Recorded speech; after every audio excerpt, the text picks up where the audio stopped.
السلام علیکم بچوں، آج کے آن لائن کلاس میں ہم 11th کلاس اردو نثر ایک انگریز حاکم سے ملاقات پر ہم آپ سے تبصرہ کریں گے، جس کے مصنف علامہ ڈپٹی نذیر احمد ہیں۔ بچوں، پہلے ہم آپ کو علامہ ڈپٹی نذیر احمد سے تعارف کرائیں گے۔ ڈپٹی نذیر احمد، ان کا نام کیا تھا؟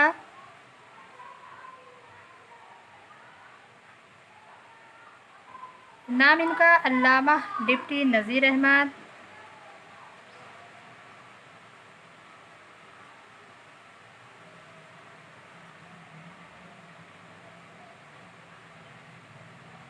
ڈپٹی نذیر احمد تھا۔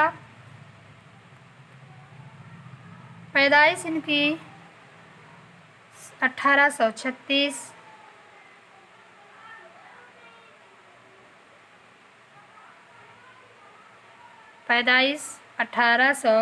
عیسوی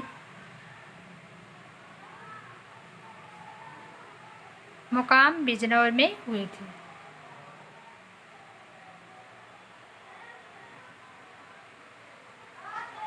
مقام بجنور میں ہوئی تھی۔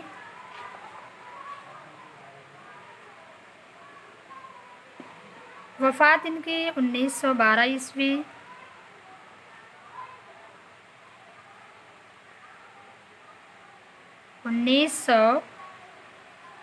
عیسوی مقام دہلی۔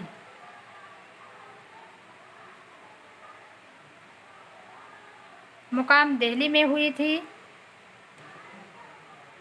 اور ان کی پہلی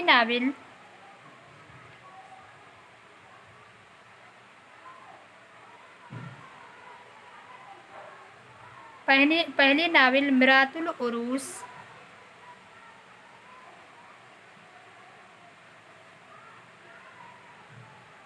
العروس ہے، جو 1869 میں لکھی گئی۔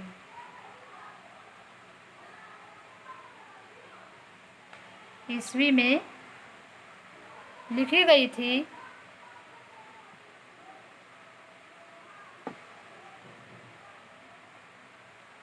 دیکھیے بچوں، ڈپٹی نذیر احمد کو شمس العلماء کا خطاب بھی ملا تھا۔ شمس العلماء کا خطاب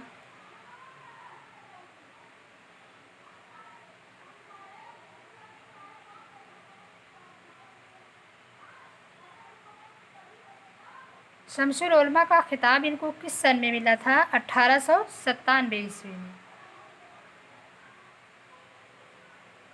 1897 عیسوی میں ان کو شمس العلماء کا خطاب بھی ملا تھا، اور یہ نذیر احمد ناول نگاری کے میں سب سے پہلے ان کا نام شمار کیا جاتا ہے۔ سب سے پہلے ناول نگار مانے جاتے ہیں۔ اردو کے عناصر خمسہ میں اردو کے پہلے ناول نگار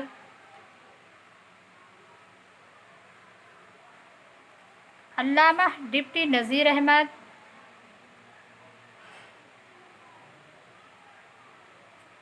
کافی اہم مقام رکھتے ہیں، اور ناول نگاری کی داغ میل نذیر احمد کے ناولوں سے ہی ہوتی ہے۔ باغ و بہار اور فسانۂ عجائب کے قصوں میں ہلکی سی جھلک اور دھندلا سا خاکہ ناول کا ضرور ہے، مگر نذیر احمد پہلے ناول نگار ہیں جنہوں نے افسانوں اور ناولوں سے اردو ناول نگاری کی ابتدا کی۔